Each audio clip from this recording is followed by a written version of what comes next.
Si Bonyoko hapo stendi? Aya sawa. Kaka, naomba nipeleke Bonyoko pale stendi. Ndio, kwani ni shilingi ngapi na ule si mambo buku? 6500 kule. Ni mambo buku. Dangu salau hizo bwana. Baby, msubiri maana kabla simuelewi. Kwani ule ni shilingi ngapi kaka? Na ule 6500. Wewe unatoa 1000 kweli? Baby, hebu ongea naye maana kabla simuelewi. Oya vipi wao?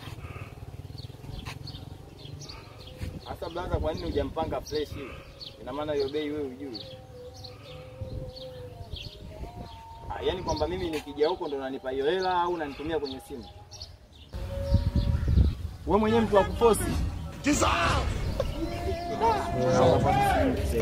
Au tufanyaje ujue?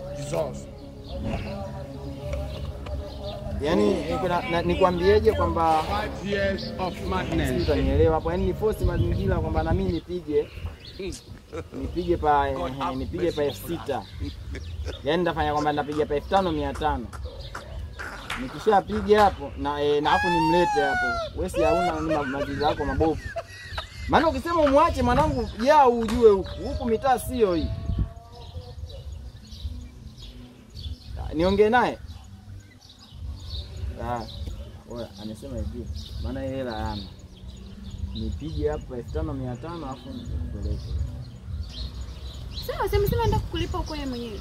Sio kunilipa, yani kwamba nipige hapo, yani nipige 5500. Hivyo una akili kweli wewe? Oya, anakataa. Sasa tunafanyaje? Kwa hiyo nimwache au niongee naye vizuri? Sister, hii mitaa sio. Umeona? Hapo wanakabu watu saa 8 mchana kweupe. Wewe unakubali au nikuache nikutelekeze? Kama unaondoka unaondoka. Ngoja. Oya. Amesema ajala, sasa hapa tunafanyaje? Dogo ajala. Yaani kwamba niweke huko tutafidia huko kwa juu kwa juu. Hamna shida kama tafia. God have mercy upon us.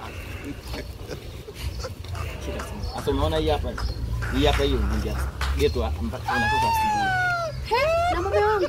Sasa atakula makombo.